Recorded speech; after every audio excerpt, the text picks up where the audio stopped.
Welcome to Radiant Network. This is part 2. The next morning, Malik returned to his delivery route. Same van, same uniform.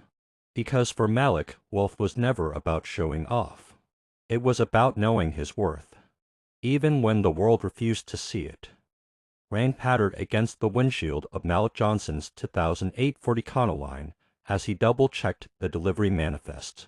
The van's suspension groaned as he turned into the circular driveway of Grandeur Heights, the city's only 7-star hotel. Through the downpour, the golden facade glittered like a promise he'd spent his whole life chasing. Name? The valet's nose wrinkled at Malik's damp uniform. Johnson, Kitch and Delivery. Service entrance is around back. The valet jerked his thumb toward the alley. Can't have you tracking water through the lobby. Malik's calloused hands tight and on the wheel.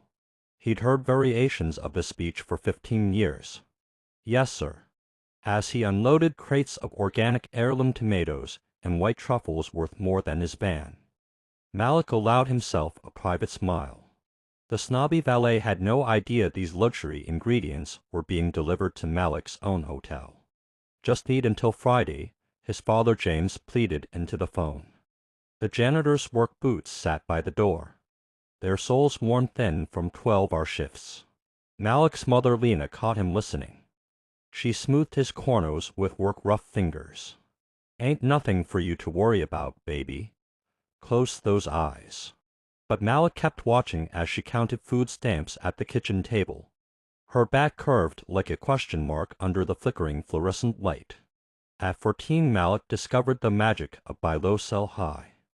He spent Saturdays biking to garage sales, flipping discarded toys and video games to wealthier kids at school. Where'd you get a PlayStation this cheap? Demanded Tyler Morrison, whose father owned car dealerships. Malik shrugged. Magic.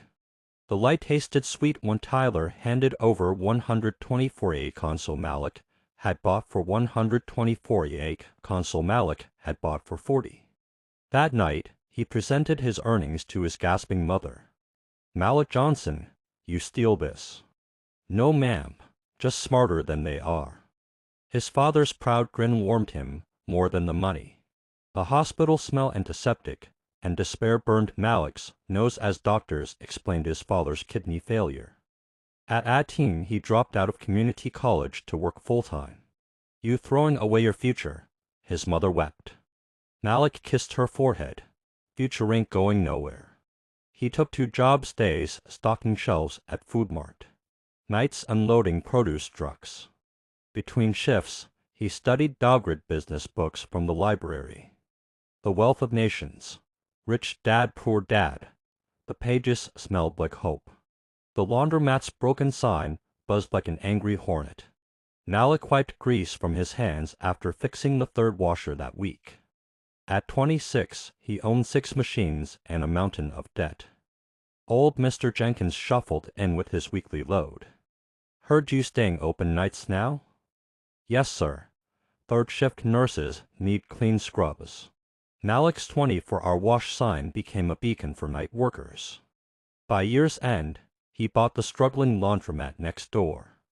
Diane Carter, Malik's no-nonsense lawyer, slid a contract across her mahogany desk. You sure you want to stay anonymous? Most investors want their name in lights. Malik sipped coffee from a chipped mug.